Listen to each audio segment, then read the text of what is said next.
Hey guys, welcome to another episode of the Fins Faithful podcast. Thanks for joining us on this Thursday evening. As always, we're live with you guys on YouTube.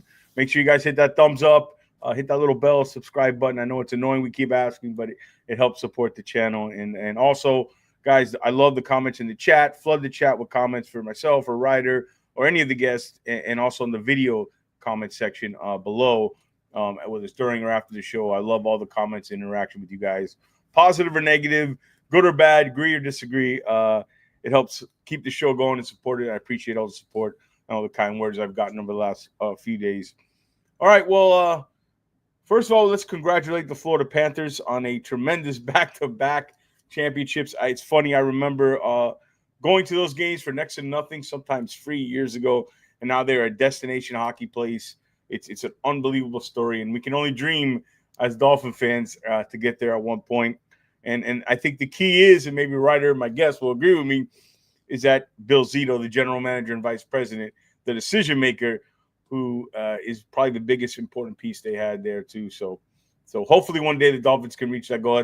I don't know what the reaction in this city would be, but it'd be something pretty special. But moving on back to the Dolphins, we have we're gonna examine this, dissect this roster and examine it. And when I thought of the person to do this with, there was no better person than Ryder McConville, who, his YouTube film breakdowns are tremendous. He's somebody I followed for a long time, does great work. Ryder, thanks for joining me this evening, man. How you doing? Doing good, man. Thanks for having me on. Yeah, leave a like and a comment on the video. I always forget in my videos to say that at the start. Yeah. I have to remind myself, say it, and then I forget, and I'm like, oh. Yeah, I didn't. I used to not do it, and yeah. I say it at the end typically. Yeah. I say it no one's watching middle. by then. I say beginning, middle, and end, and you could attest to it. It's fun when we get feedback, right? It makes it It kind of inspires us to do gives us more like energy, to do these shows, and when we hear it. And I had somebody message me with some kind words, and like those kind of things, whether you get a one view or 1,000, they kind of keep you going and keep you doing this. And sure. we appreciate all that. And you might be noticing there's somebody missing here, Jason Sarney, my co-host. He's in the Philadelphia area, and there's some power outages and storms. So if he has a chance to pop in, he will. We apologize he's not here, but we'll do our best here to fill his place. All right. Let's start with it, Ryder. This is the first time we're having a conversation. So I know you're a big draft guy like myself. Kind of your thoughts on the draft class. Let's start there. Yeah, I would say my overall thoughts is I like the direction that they headed, going, trying to get bigger, tougher, more physical on the fronts. Obviously, with their first 3 picks, they went 2D line, 1 O line.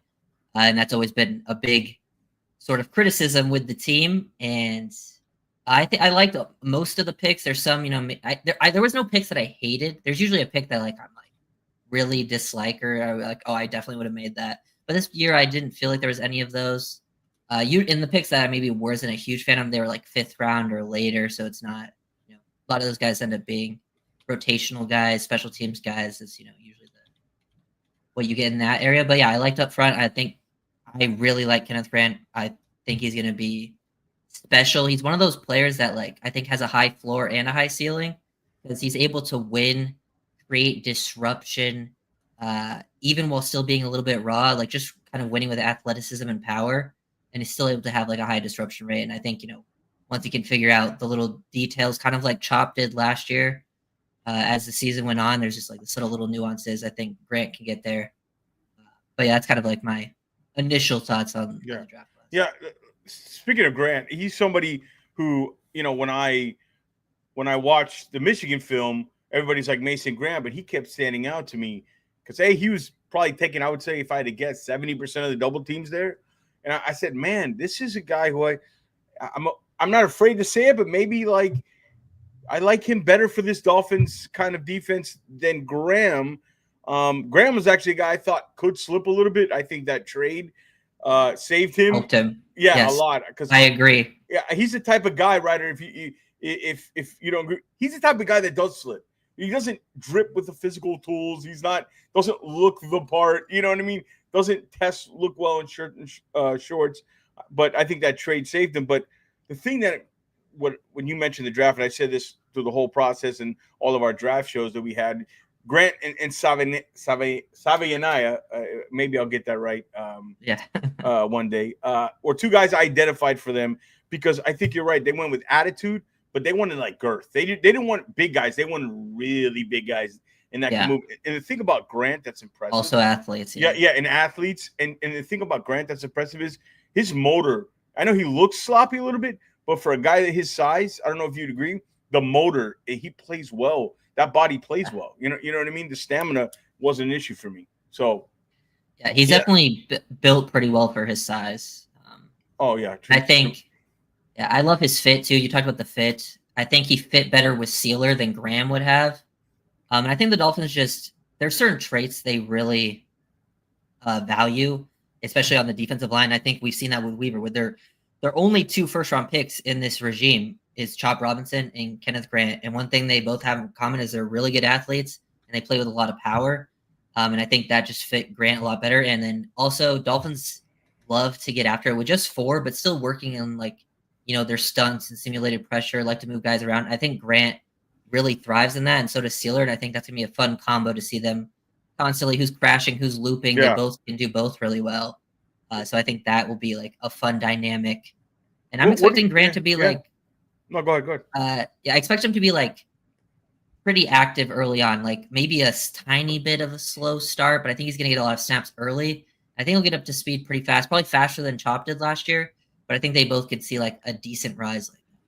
Yeah, I agree. And this is curious because I think there's going to be interesting when they try to get Chop, Jalen, and Bradley Chubb on the field together. But if they do a 3-man front, I could even where do you see? How would you see that? Because it's kind of is it like Benito, Zach, Grant? You know what I mean? Yeah. I was thinking about that the other day. That's kind of an interesting fit there. Yeah, I would say if they do have 3 down linemen and 2 edges or whatever, but I would say it probably early on. I'm guessing Benito would be more of the nose. Yeah, and then Sealer and Grant would play wider, whatever front it is, 3 to 5 area. Yeah. And I know people have kind of pigeonholed Grant as a nose just because they see the size, but I think he has the athleticism to play plenty of snaps at 3 tech, even get a little wider and stuff like that. He actually was very good at 3 tech in college, so I don't really have any worries about that. And I actually think wouldn't even be surprised if Jordan Phillips plays nose as well that Benito spot. Yeah, Jordan Phillips. And good you mentioned Grant because I think people don't realize the short area quickness and the kind of motor you're not going to expect it from a guy his size. I mentioned a guy who's 330, 340, the kind of motor he has. I agree. I think he can play some 3 technique. And you mentioned another rookie, Jordan Phillips. I just think this guy, when he's 23, 24, he's going to be. I think he's got starting nose, and now the pass rush, it's non-existent right now. I think potentially he could do a little bit of something there, but I see him as a future athletic starting nose in this league down the road, not right away. But I like that. I love that pick on the upside, Phillips.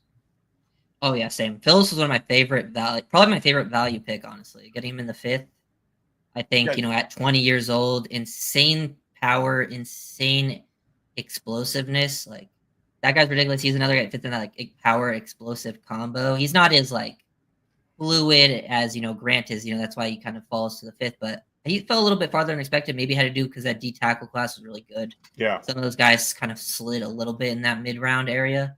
But I like Phillips a lot. I also think you talked about the pass rush. I know he had 0 career sacks, but he still created he bullied people. He would just bull rush people. He obviously needs to add to a repertoire.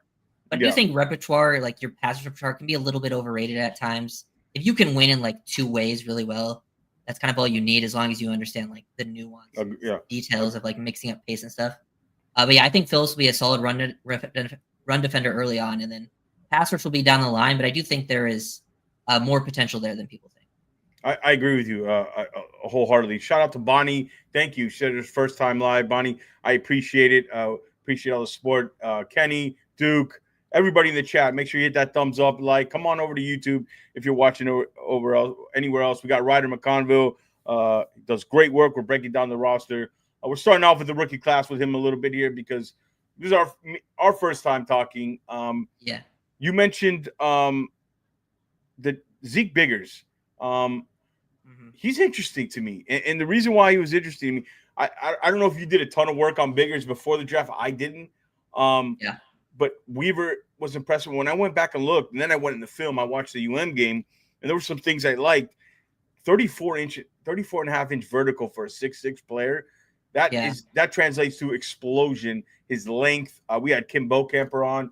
Kim said he expected to see some sloppy guy, but he's put together well. He's a guy we mentioned a 3-4. Like, I think all these three defensive tackles could actually see a little bit of the, obviously Grant, but these other two guys, I think could see a little bit of the field. Zeke Biggers under the radar guy for me. How about you? Yeah, I think there's definitely a lot of potential with Zeke. I did watch him a little bit before the draft. He was someone I was aware of. So I was like, oh, now I get to, check him out a bit more. But yeah, he definitely fits into his name. Big guy. He's another one that I can see playing some nose as well. A little bit taller, longer guy.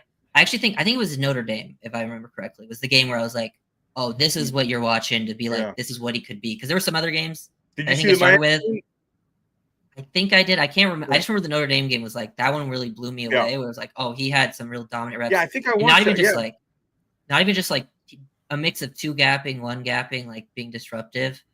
So yeah, I think he's interesting. I think he's a developmental guy. Could be someone I think, when you're like, he was one of the last picks in the draft, so he has to fight for a roster spot, but he's someone I definitely is intriguing to me with his length and a lot of the physical traits there. Yeah. Anybody else in the? We'll talk about some of the other rookies. Anybody the UDFA guys? For me, the biggest standout when I saw it, not only their track record, was BJ Adams. He had a draftable grade for me. I was surprised he went undrafted. He's a guy, the length and the wingspan. He's got a thin frame, Ryan, but press coverage is his strength. He's really good. He plays with an attitude. Not a great athlete, good, I would say, average to slightly above average long speed. But I think if they go more press with him, unlike some other guys who I think zone is their strength, I think he's a guy, and I've been hearing he's making some plays in practice, is what you want to hear. I think BJ Adams, for me, out of all the undrafted guys, got the best chance to stay. Yeah, especially with that room. I think the ones I had watched beforehand that I thought would get drafted were Adams, Conyers, and Armstrong. Yeah. Those were the three that I had watched, and I thought we were going to get drafted, and they fell. There's some other guys I like too that I think are have a chance. Obviously, training camp and preseason changes everything for those guys. Yeah, absolutely. But yeah, Adams. I think the Adams pick or the pickup definitely shows the direction the Dolphins are heading, because they made I feel like every move this offseason at that position showed that they want to play more press man. And I think that one fits in with a lot of the corners on the roster. Yeah. Definitely Adams, for sure. Isaiah Johnson. And even like Storm Duck last year in preseason, I thought his best film in preseason last year was actually playing press. I was surprised Storm Duck didn't get drafted last year. But the length, the size, the speed, the ability to mirror underneath, I think is really good for him. I think he's good in zone, and he can also, play, press. We're going to talk about Storm here. We'll get that later. Let's get it. Why don't we just get into Storm here? Because let's get into the DB room. We'll go a little off topic here. All right. So you had a great. I saw your video of you said, look, let's not add anybody. Right. I don't think it's a good idea, basically. And I kind of agree with you. Because they've shown the direction they're going. Whether they want to tell us they're all in, do I believe? I know for a fact in that building they think they can compete, right? And I've always said this: Ryder 2 is going to give you a floor. Healthy 2 will give you a floor. So you're not going to be all bad. But they sort of soft reset this thing. The one guy for me that I would take a chance on, let's say like a show me deal, and it has to be comfortable for me, is Samuels, but that's down the line. He's got the shoulder stinger or whatever you want to call it, the neck. It's serious, right? I've already even talked to teams July, next month. Yeah. So that's the one guy. But these 31-year-old Rasul Douglases, these other guys, for me, what's the point? See what you got in the room, and get your thoughts on that, and then we'll talk about the guys in the room. Who do we think maybe can emerge? Yeah. So I made a video. Actually, I made that video like a week ago, so I talked about Jair Alexander in the video as well. But I posted it today for like everyone to see. Okay. But yeah, so I was just talking about like the veteran free agents and why I wouldn't be mad if they added anyone, but I just feel like overall it will most likely be a progress stopper, limited developmental chances. You've seen this every year. Where like, oh, you think in this room this guy's going to get a chance at some point, and then it just doesn't happen. Like last year, corner wasn't the biggest strength, and I feel like we kind of expected Ethan Bonner to get some snaps and see him, but we didn't see him at all. So like that's why I'm like, I want to see, give these guys as many chances as possible. I think it's the best thing for long term and also potentially short term. If these guys are hungry, sometimes you bring in these vets that are, you pay them a little bit of money. They're at the end of their career, kind of like Jordan Poyer last year. They don't give you that much. They lose a step. I think that could happen with Douglas. And none of them are like corner ones. Like no one even close will give you that. And then Samuel's the interesting one. That like if he was cheap, I wouldn't mind that because he would at least potentially be a long-term asset. But yeah, I would, in my opinion, just avoid that. Stick with the young guys. I think there's some potential there, and if they actually get them playing time, I wouldn't be surprised if one of them sticks, ends up being like a corner 3 level player. Yeah. What are the guys we got? What Johnson? Shout out to Sam. He said good vibes, and I appreciate it. Appreciate the chat's loving it. We'll try to get to some of your questions here. So which of these guys? We got Isaiah Johnson. Right now, you would say Duck and Kohu are the starters, right? I mean, I like Kohu inside. I hate to, agree, but out of necessity, you're gonna unless somebody emerges. But there's one rookie, obviously, we didn't talk about with Jason Marshall Jr. Yeah, he's a guy. Look, with the work I did on Jason on the draft process is, I like that his experience. He started 39 games at UF. He lined up against all the top guys that you see drafted in the SEC. Yeah, he didn't get a lot of picks, but he was around the ball, a lot of PBUs. I thought he could mirror receivers well. He had good fluid hips for a guy his size. Looks the part. The problem with him is the inconsistency. And Ryder, there's some effort stuff I didn't like on film. The tackling non-existent. Sometimes a little lackadaisical. I think this guy, if he wants it, he has the tools, but he's got to want it. He's got to not rely on the athleticism and kind of I don't want to say a Cam Smith situation where I'm not saying he's that kind of kid off the field or whatever, but like he's got to really not rely on the athleticism and be kind of a dog out there. And if you do that, there's a wide open door. Out of those guys, we got Jason Marshall, we got Isaiah Johnson, that group. First on Marshall and the other, and what guys do you like there? Yeah, so with Marshall, that was probably the pick that I liked the least. It's a 5th rounder, so it's definitely easier to. Well, take you could have had Short. You could have had no, that wasn't the Shorter Sanders. That was Jordan Phillips. Just how ironic was it that Shorter Sanders went the pick right after the Dolphins? But anyways, I agree with what you're saying about Marshall. I think very good athletic tools. I think he moves really well, really fluid. There's some good reps out there. I like the press man stuff. He also fits in. He's got a better feel in man. I think sometimes in zone, lack of inconsistency, lack of instincts at times, some communication issues I've seen from him. Same, the tackling for sure. He's a guy that they talked pretty highly of him as, a worker. I didn't really see that on tape, but maybe it was just, the nature of something going on at Florida. I don't know. But I don't mind taking that sort of shot at a player with that physical and athletic talent in that round. You hope it works out. He's someone that I'm expecting to get a chance to play. I don't know if he's the one I'm expecting the most from out of that group. Yeah. But yeah, I don't mind it. It wasn't my favorite pick, but there's some things to work there. As far as Johnson, are you a fan of Johnson or Bonner or these other anybody you can see emerging? Who do you like out of the young guys? Is it Johnson or is it Marshall or is it who's the other kid we talked about? The BJ Adams. One of the if one of this group of 5 works out, I think that'd be your best case scenario, I think.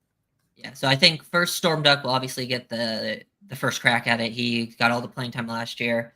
Yeah. It seems like the coaches really like him, and I think Duck, there's a clear a world where he's probably the best of the bunch. He had some troubles last year at times, but I go back to that Raiders game, and they actually let him play some man in that game versus Trey Tucker, who's their 3rd, 4th receiver, and he every rep he didn't even give Trey Tucker any separation at all. So I do think that shows to me like Trey Tucker is like a wide receiver 3/4. That shows if you're shutting him down, you can be like a corner 3. So I think Duck will get that first opportunity. And then after that, I don't know. I go back to that rookie year from Bonner, and I feel like he showed in those snaps. What Like he happened showed, to him? yeah, I think it was just a change Yeah. of defensive coordinators, and sometimes you get bumped behind. But like to me, he showed more in those snaps than a lot of this other group that I've seen. And like I think he's got the athleticism. I think he's got the frame. I think he's willing to get physical. So he's someone that I would like to see get playing time. Like I actually have still some expectations from him. Like even last year, we talked. I think Greer at the presser at the end of the preseason said like teams were offering like trades for Bonner, like, Yeah. and they declined it. So that still shows me like they have some faith in him, and like if other teams are interested, like they usually can tell a story there that these guys are at least NFL level players. And then I also like Isaiah Johnson a lot as well. I think he's someone that can definitely benefit from more of a physical press style that can also just with the room this year, I think he has a much better chance of making the team. Last year he was a practice squad guy. And also I think he could be a special teams player, very physical. I think he's got some good short area athleticism, especially for his size. I agree.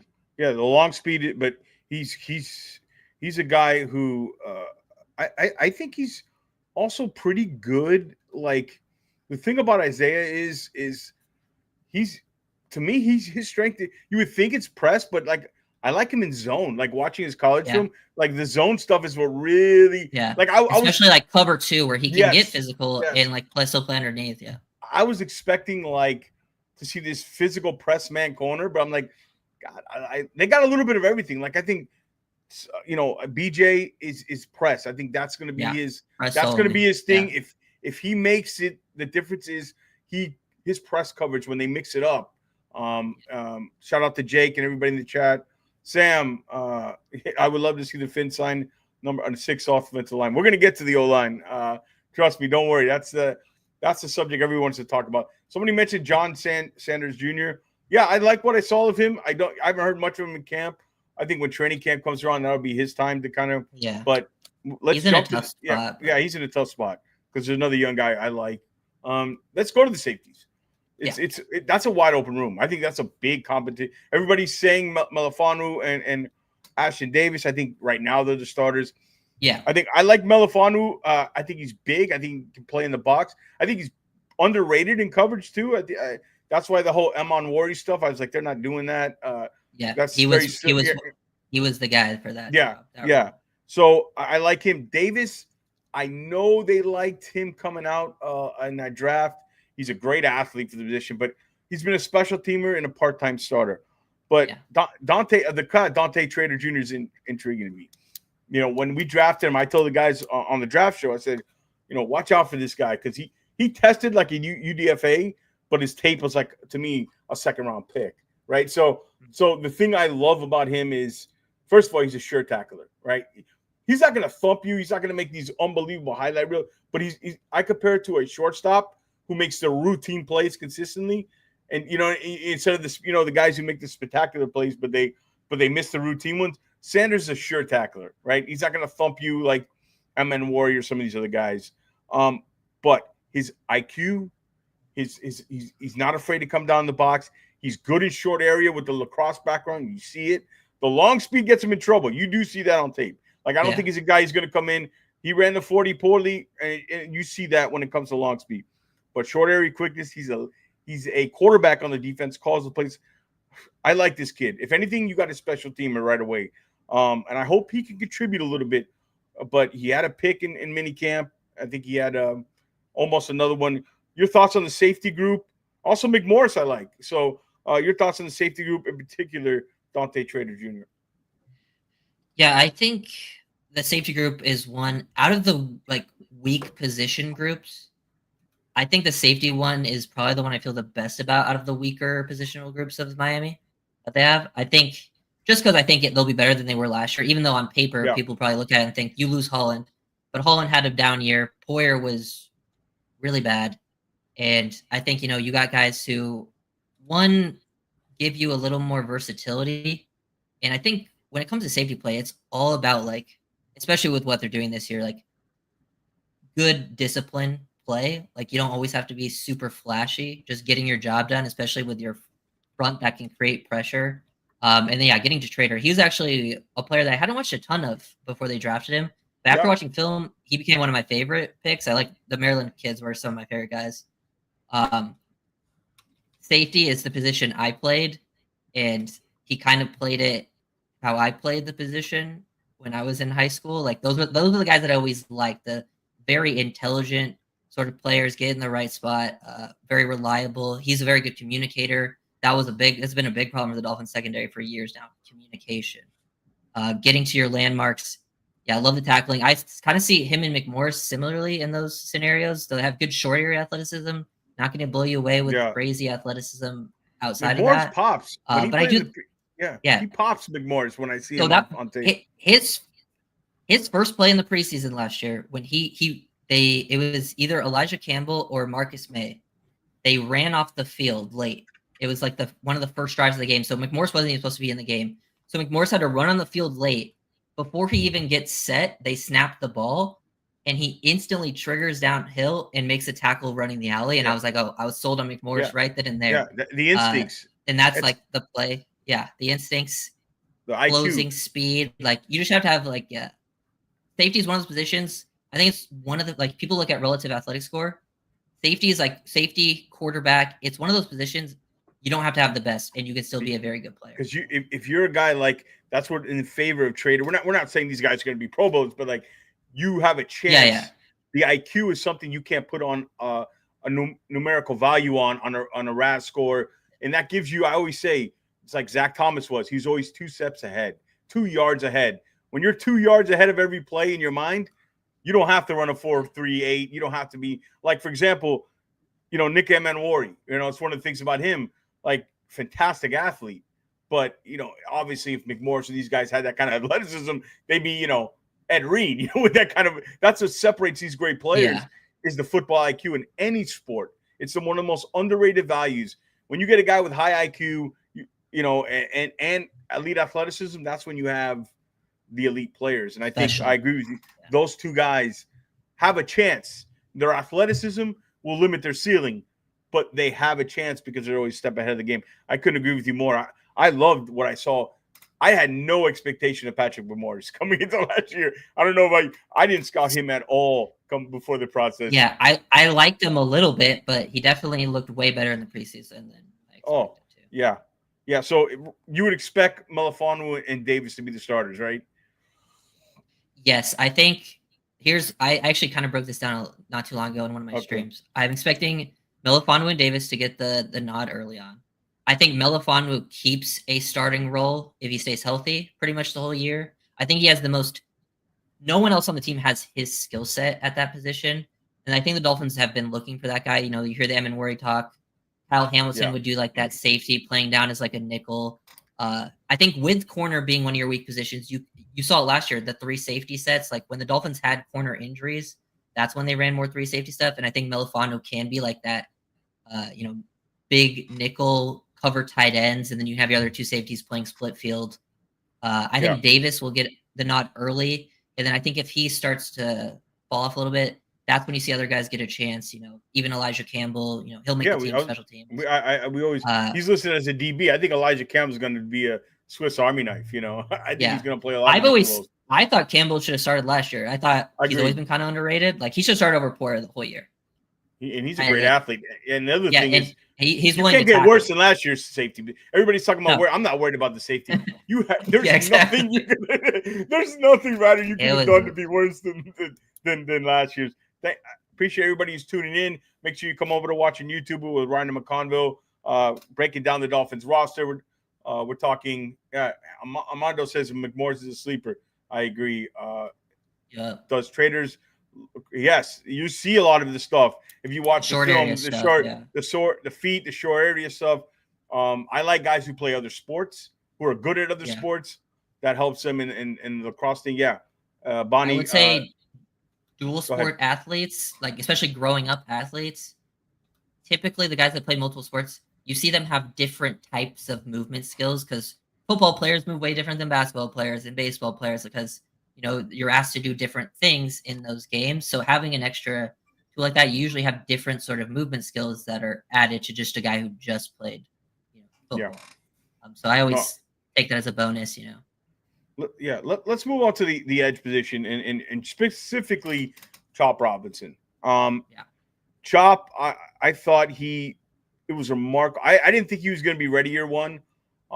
That I loved his talent and athleticism. I think at that draft I had him ranked like 30. So like it wasn't a reach to me.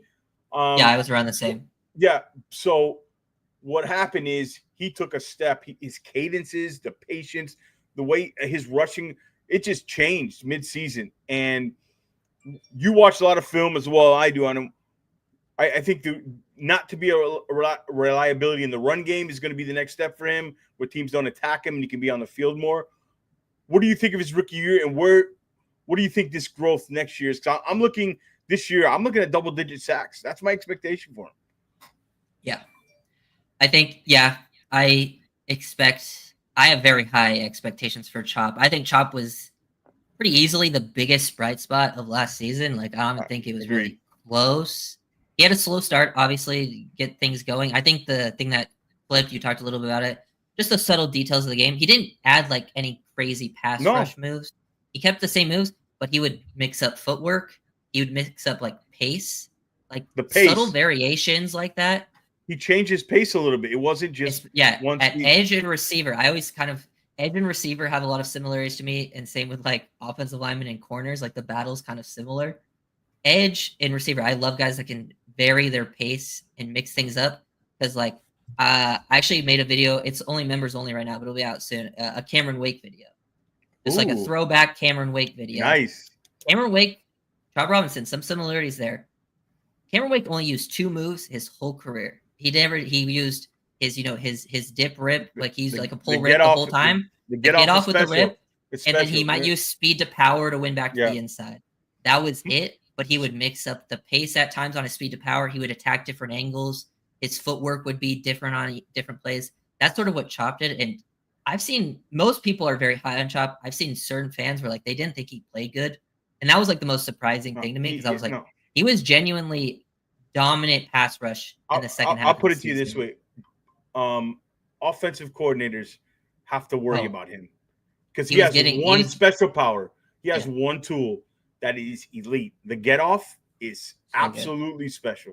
Like, and you can go through 10 drafts and not see a get off like that. You know what I mean?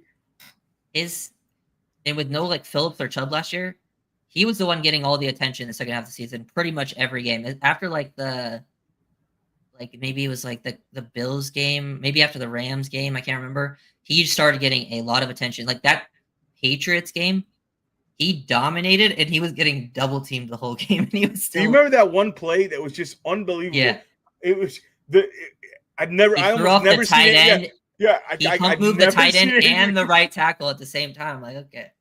Yeah, I was just different. Like, wow, okay. And that's what I always want this team. You got to shoot for guys who have the ability to do something at an elite level, and he has it. The other stuff will come, right? He's got to get stronger in the way. We all knew that, but the production did worry me in college. But it's the changes, the subtle changes, like you said. Nothing really changed for his game. It's the pace, the cadence, just the feel for the game. The coaching helped him. I think Chubb and Phillips probably coaching the heck out of him and while they were out. I agree with you. I have huge expectations for Chop. I'm interested in how they're going to use all 3 of these guys, right? Because Chop's really good blitzing up the A gap. It's really good stuff. They didn't really give him that chance last year, unfortunately. But he's good at it. But no, in college he was really good at it. I thought it was like probably what he was best at in college.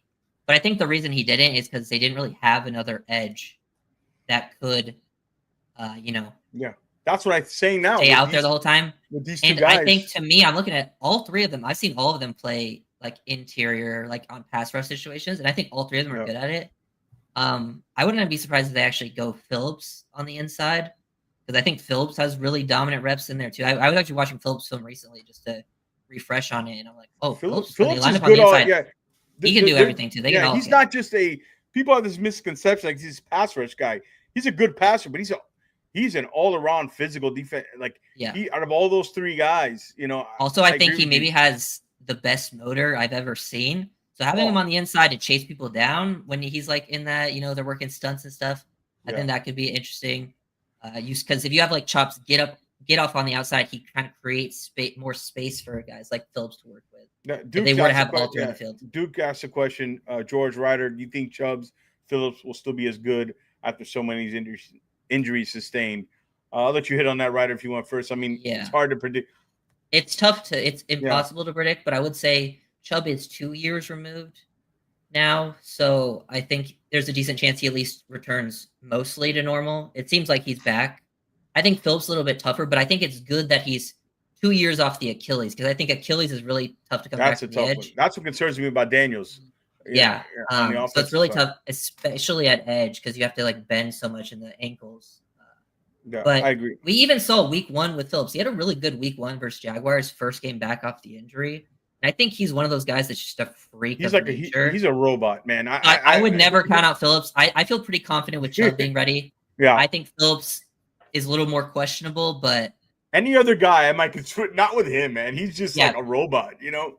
But with and you have the rotation. You have a rotation. You don't have to play every snap with those three guys out there. You have I think that could help them too. So maybe not right away with Phillips, but I think eventually he could reach most of his form. Armando saying, could Chop play inside linebacker?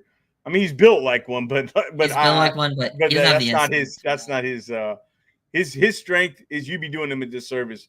He's got to come off the edge, man. That's his job is to get to the quarterback. That's what he looks like one with the 44, but no. But thanks for the question, Armando. Interesting. Costa says, how optimistic. We're going to talk about the O-line now. Let's jump to the O-line, Costa, and we'll kind of answer your question. Again, everybody, come on. If you're watching anywhere else, come on YouTube, hit that thumbs up, subscribe button. We're Ryder McConville breaking down the Dolphins roster. We're going to move down to the O-line. I think it's improved this year based on the X factor, and that's Patrick Paul. And here's my thing. I'll hold my hands up. During the draft process, I did not like that pick. Because what I saw in college, I understood the pathway and the dream the Dolphins had, the length, but the hand placement and technique was just so bad. But he still won with it in college. So I'm thinking that's not going to happen in the NFL. So as he gets to his NFL career, up and down year, had some good games. That first game wasn't great. Had some good games. Obviously Myles Garrett's going to give everybody trouble. But the thing with a guy with that kind of length and does 31 reps, and I think this is where I made a mistake. Usually the guys who do, I always say this on the show, you know this, usually the guys who do the 30-plus reps are the short, barrel-chested, short-armed, interior guys. Real power he has, When you're 6'7", with that kind of unbelievable historic wingspan, and you have that kind of strength, I think he still plays with bad hand placement, right? You probably agree with me. And he lets guys get in his chest way too much. But he gets away with it because maybe I just underestimated. It's the way he plays, and it kind of works for him. Like I think it's the technique he's using. I think he gets control of the outside after they get into it. Yeah, it's like that's kind of it. I realized, like, you know what? That's kind of what he does, and he just has the physical tools that many guys don't have with that kind of length, that strength to kind of anchor and rebound. Now, again, I think if he wants to take the next level, he's got to clean some of that stuff up because there shouldn't be guys getting in his chest with that kind of arm length. But your thoughts on Patrick Paul? He looks slimmer. The kid's a worker, and I don't bet against workers. That's the biggest thing he has going for him. The reason I think this O-line will be better is because I think Patrick Paul will be. I'm not saying he's gonna have a Pro Bowl year, but he'll be good enough. I'm confident you'll get by with him while he's learning. And I think the interior is better. Your thoughts on Patrick Paul, and do you see this O-line being improved? Yeah, I think if Patrick Paul is your weak link, I think you're feeling pretty good about the O-line, which I think he's probably, obviously you're worried about Daniel's injury, but if he's your weak link outside of that, you're feeling better. Because last year when Paul was playing, he was struggling, but he was in those games still like your second or third best O-lineman. I always look at the Texans game. I think when you saw him go against Danielle Hunter and Will Anderson, I think you really got to see like how well he can hold up in pass pro against guys who are super athletic and super strong. You saw what the vision is of him. You saw what the vision. See how he holds his own. I'm actually not super worried. Like I know there's I don't like I did not like the pick either. It was a pick I was very much against.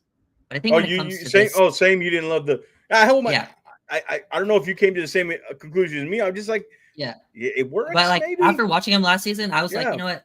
I never felt like he was a huge liability. I think another big thing he has going for him is the games where he struggled the most were typically either early on or when he came in mid game. Like now he's gonna be a starter. That should help him a lot because like I think the Browns game he came in like mid game against Myles Garrett. Or like it wasn't mid game, but he didn't start the game. Right. I think like Armstead went out or something. But I think that can hurt players at time not having a feel for things early on.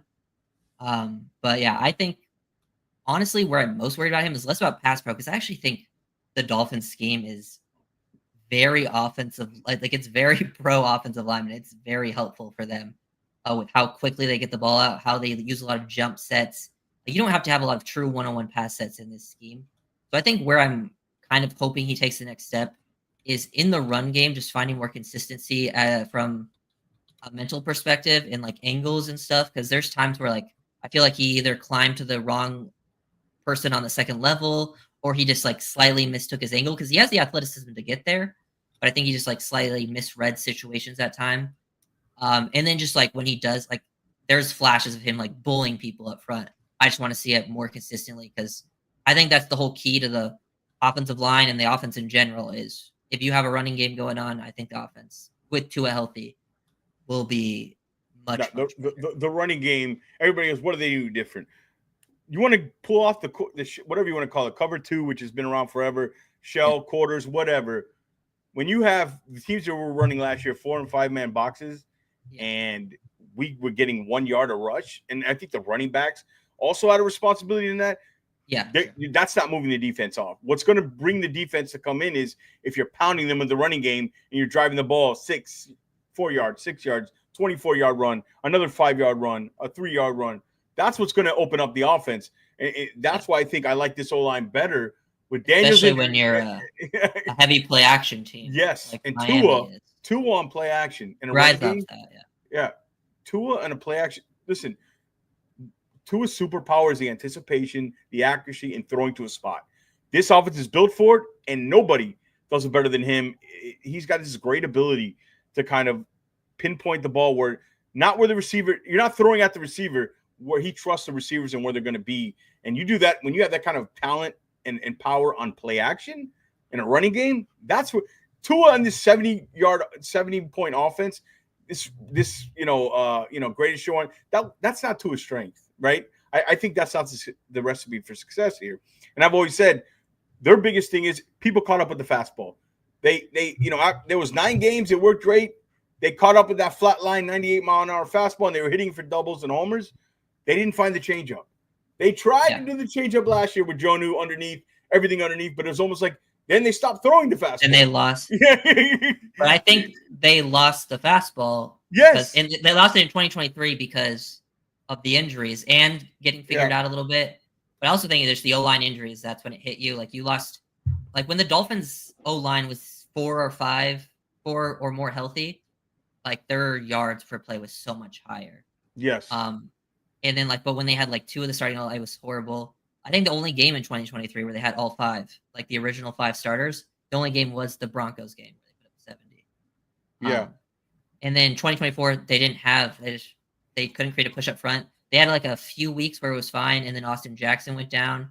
And that's why I think this O-line, the starting group, I definitely feel better about. But I think the depth, that's the 2 biggest question marks with the offense this year, I think, are Tua's health and the offensive line depth. So it's health for the O-line and QB. I think if that stays fine, you're going to be totally fine. Yeah, I've always said that's the ceiling. I mean, that's the floor. Like the floor, without Tua for a significant period of time, the floor just breaks. Like this is a 5-win team. You know what I mean? Oh, yeah. Potentially, it could be the worst team in the league. Yeah, people, these people with this Tua, think what you want about Tua. The only thing that's holding him back is the injury, right? Like he's got issues. Like there's some stuff against really good defenses, and he's not a perfect player, but he's good. Find a level of that quarterback in this offense. You're going to be looking for a long time to find one better, right? So that's why it's so hard. Like when people talk about like bringing in backups, Yeah. This scheme is very Ooh, specific. uh, It's very great point. specific to players, and it's so hard to find a backup with that skill set because those guys are typically just starters. Yeah, Bonnie, we'll get to that question there, Bonnie. But glad I brought that point up. I knew I'd like you, Ryder. I knew we were going to share a lot of similar things. Yeah. Based on when I watched your stuff. I brought that up last show. What I heard from Zach Wilson was that they're teaching them to get the ball. They're now teaching them, look, you got to be this type of quarterback in this system. Maybe it's because Skyler did the release. They got two guys. Whether you like Ewers or as a draft pick, that was a 7th round pick. Throw the dart. 7. You know what I mean? Whatever. But the release and arm talent is there. These guys have quick releases.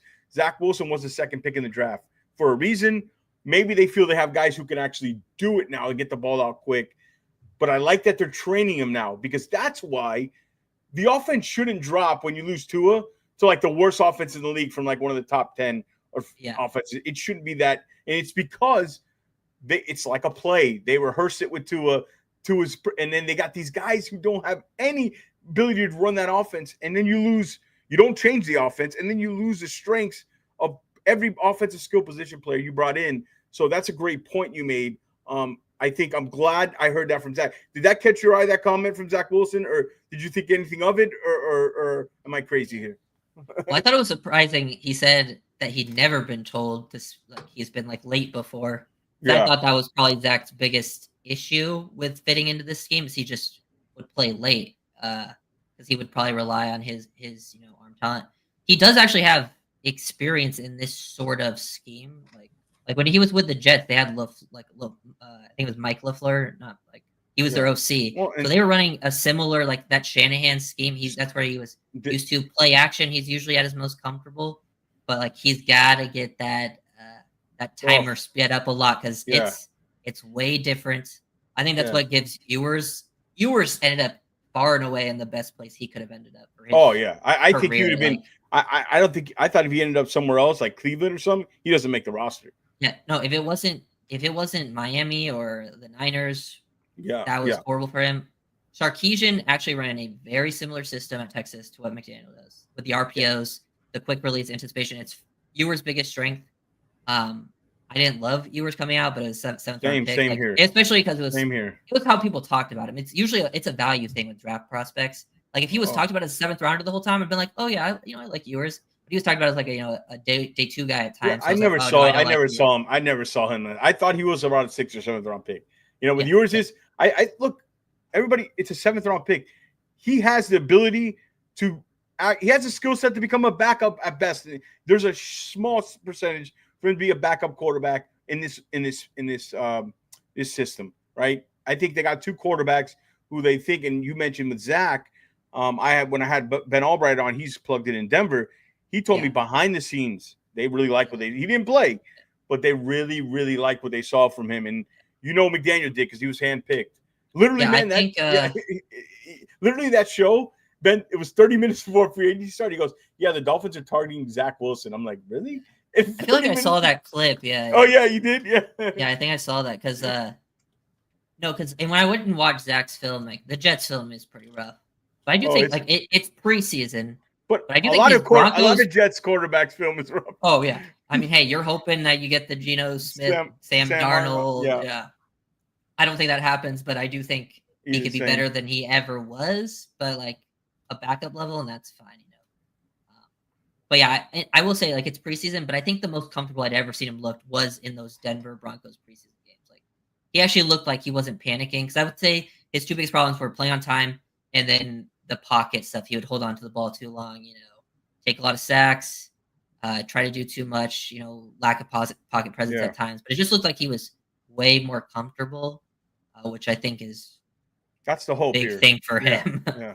I don't know if I have high expectations for it. But same here. If Tua goes down, I think if Tua goes down, at least the backup QB is more exciting. The situation. Yes, there's ability there. Yeah, it's not Skylar Thompson and Tyrod Huntley, there's ability there. There's interesting storyline, a former 2nd round pick, whatever you want to call it. There is arm talent there. His arm is in camp. They said, I mean, his arm is the best, of the group there. Let's talk about. We've had a couple of Drew Brees questions. with Armstead making the Drew Brees comparison, my bro William Way said, Drew Brees' career stats are identical. Do you think? I mean, I think that's of the top quarterbacks, that's his comp. You feel there's a legitimacy to it. I do. Type of player he is. There's obviously differences, but I mean, I would say when people make comps, I think what some people fail to realize is it's a play style comparison. They're very similar play styles. I don't think people are trying to say like, oh, Tua's. I think Drew's a better athlete. I think Drew was a little bit better athlete. Drew was a better athlete. I think before like maybe the hip injury, Tua was comparable, a pretty better athlete. But like, so I understand the comparisons because Drew also Brees was someone that had some injuries early on in his career and kind of actually he struggled more so than Tua early on. He obviously changed completely when he got in that system. So I definitely understand the comparisons. They have very similar play styles. Like even Drew Brees, I think he did a film breakdown on them when they played Washington in 2023. I remember watching it and he talked about like himself making these types of plays. And I think from like a comp style, it's probably the closest you're going to find from like a QB that's played in the NFL. Yeah, like a big time top QB, like an actual name. Yeah, you're not going to compare him to Aaron Rodgers. You know what I mean? So I agree. I think Tua, it's the injuries. There's other things, but it's the injuries. That if he can stay healthy, that's the biggest thing. It's the only thing almost. Yeah. There's not many guys who can run this system. Not many people can do it. It's a skill to throw that kind of anticipation, and it's a skill.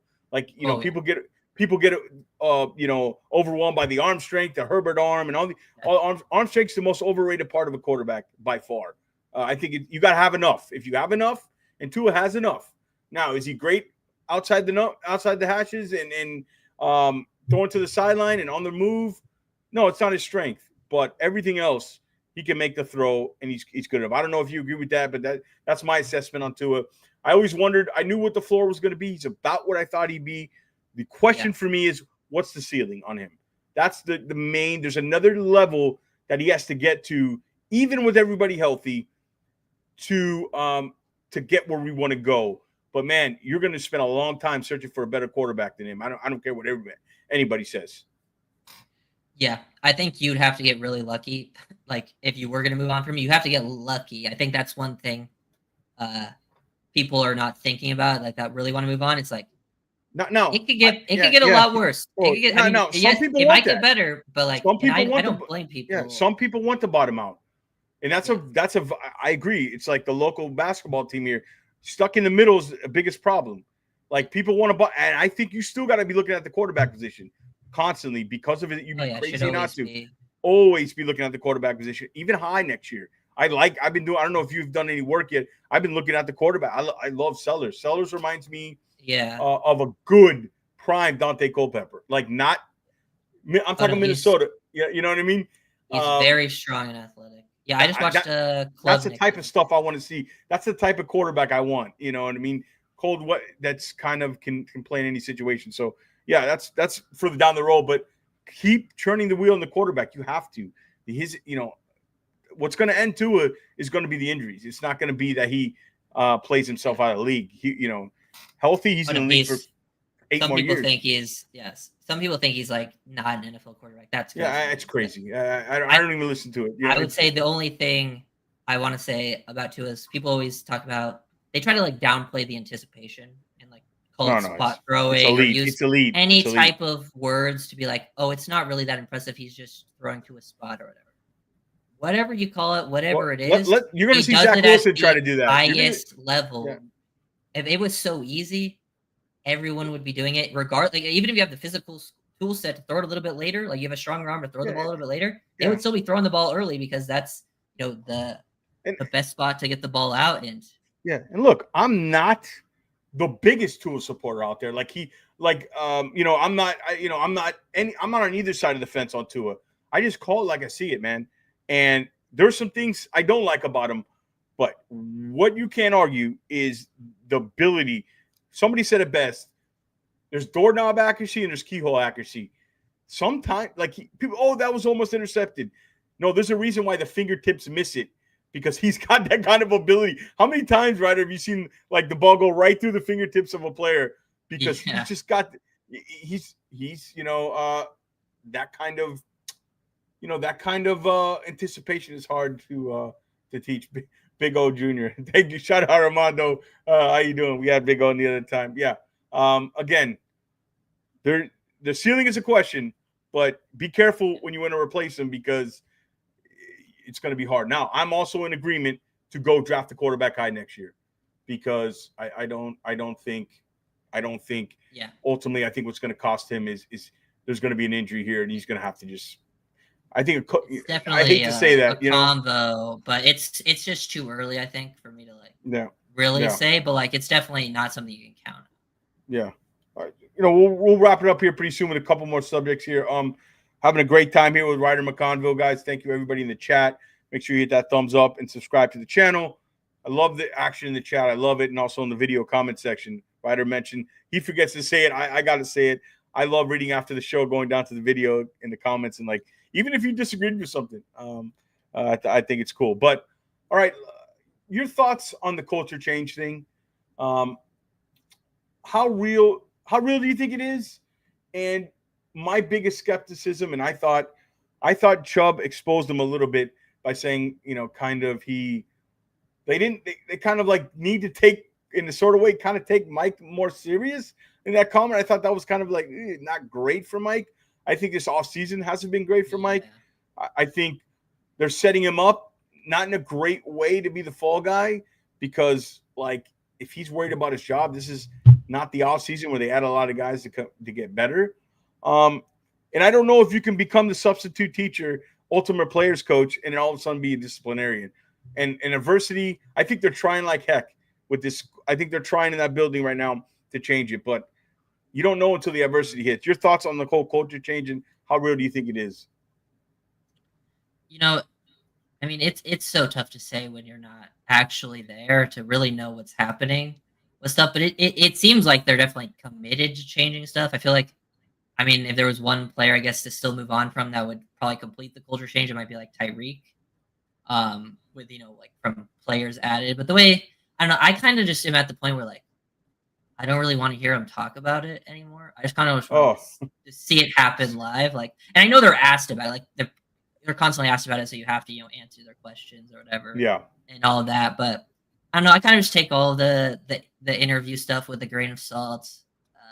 Don't put too much stock into it. I think it's more of a wait and see situation. But I think I like the direction they've gone with the players added specifically in like draft, free agency. That you could see at least a culture change on the field from like a physical perspective, which honestly winning heals all. So if you win, your culture will get better. Yeah, I agree. I think the draft was a right direction of because these two guys look like they got the teammates' respects and they're going to start on day one on both sides of the line of scrimmage. And I think they're trying to remove that soft label. I think that's the biggest thing. That'll when you become more physical as a team. Your culture automatically changes. I think that's been the problem with that. But McDaniel. It's like I've tuned him out. Like it's almost like he's repeating the same thing, and it's just word salad, and it's just he's talking a lot, but there's not really meaning. There's not really any substance to it. So I don't know. I don't. When you got a guy like Anthony Weaver on the staff, it doesn't bode well for him. I'll just say this, and I hope. Look, I hope they surprise us. It makes the show better. I've been a Dolphin fan for over 30 years, and they hold up the Lombardi Trophy. That'd make me. I don't even know what I do. Okay, I can't even imagine it. But I'm just calling like what I see right now. Things could change, opinions can change, but just kind of what I see. And Daniel says you can't keep changing head coach. I agree. But if you start to see things you don't like in the building, to keep them an extra year, you're just wasting the clock turning around again, and you're going over another year. I don't know how you feel about that, Ryder.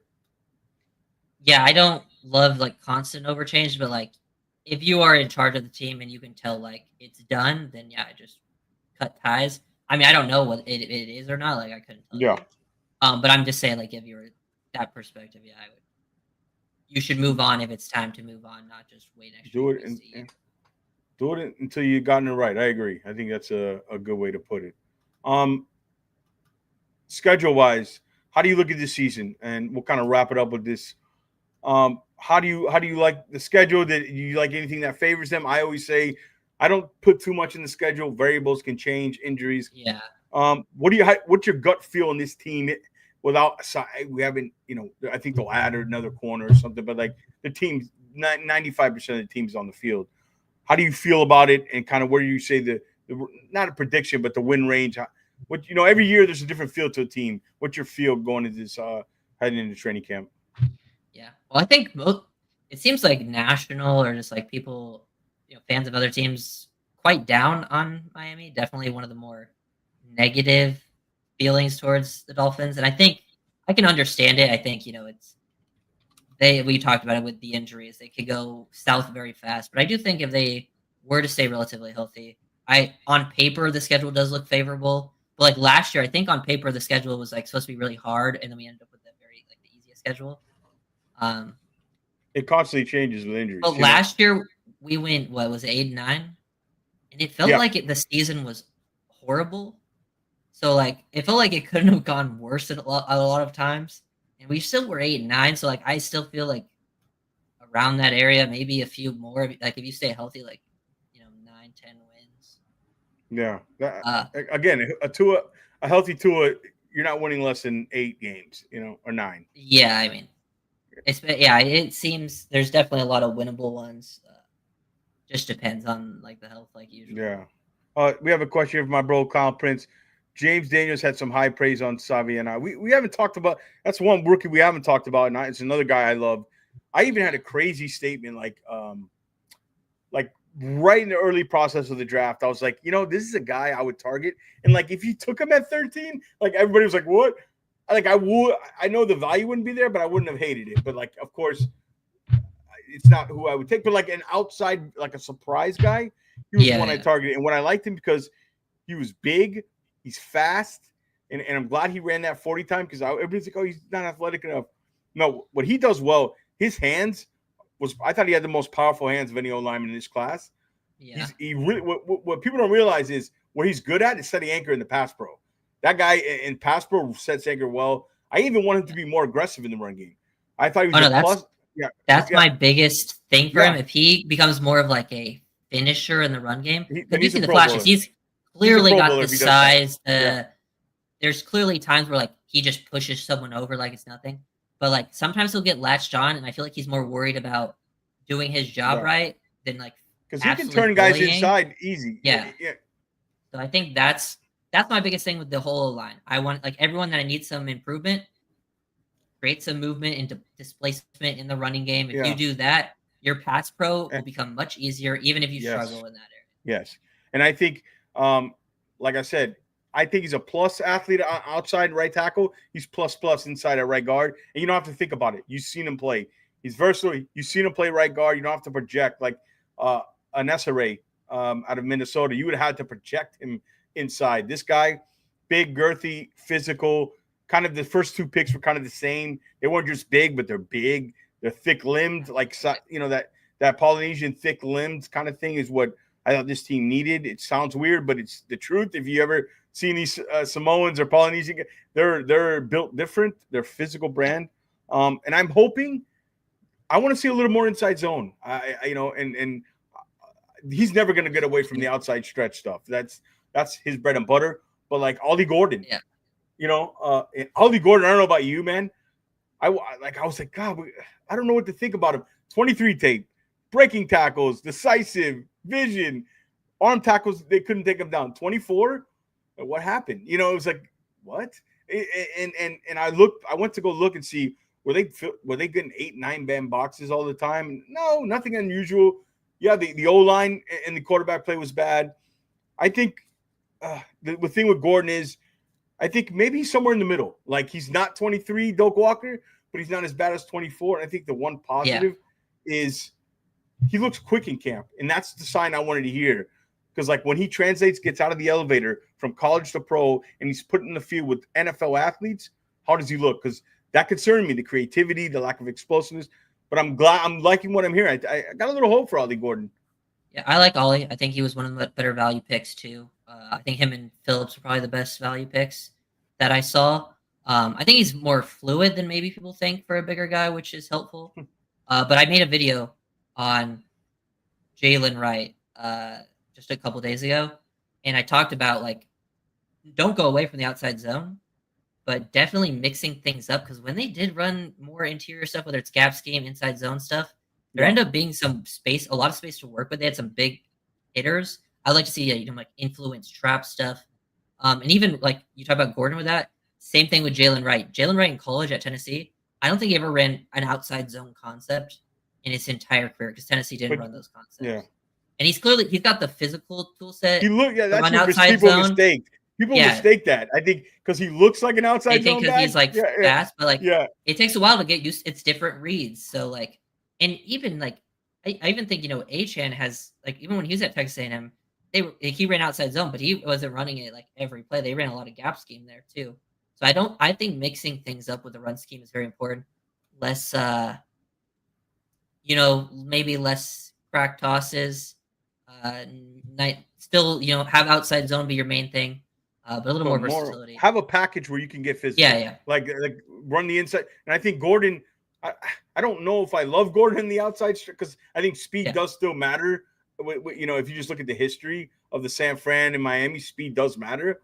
I think he can do it. I think, but like to me, especially in the red zone is where I like Gordon. I like him. If that's what it's going to be year one, kind of a 2-down back, I'm okay with that. I think they needed that type of him and Martinez. I thought Damian Martinez had a little more creativity as a runner, more elusiveness, but like Gordon, if you hit, like I can't complain. You're taking a swing here on a guy who's a Doak Walker winner a few years ago. So I agree with you. I think we'll see. I just think with Jonah, with Daniels, Gordon, you have a little more.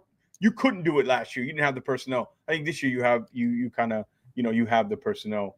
Well, we've gone over an hour or hour and 7 minutes. Ryder, I can't thank you enough. This conversation went as I thought after watching your film. I hope you had a good time on the show, and we'll do it again sometime. But before you go, let everybody know what you got going on and promote your stuff and where they can find you. Just Ryder McConville, my name on YouTube. Find me there. I got make some film breakdowns. I think on Saturday I have like pretty in-depth like Jordan Brooks breakdown where I talk about like the nature of like the linebacker position, how things are moving around like modern day linebackers. So I think that one will be pretty good. So check it out. Yeah. Please go over and check out Ryder's stuff. He's tremendous, and somebody I wanted to get on the show for a long time, and it was a great football conversation. I could do this for hours with you, Ryder. Everybody in the chat, thank you so much for joining. Make sure you guys hit that thumbs up, subscribe button. Also, go check out Ryder's channel. We appreciate it. We'll be back on Monday. Everybody enjoy your weekend. And as always, guys, stay Fins faithful. Fins up. We are out. Later.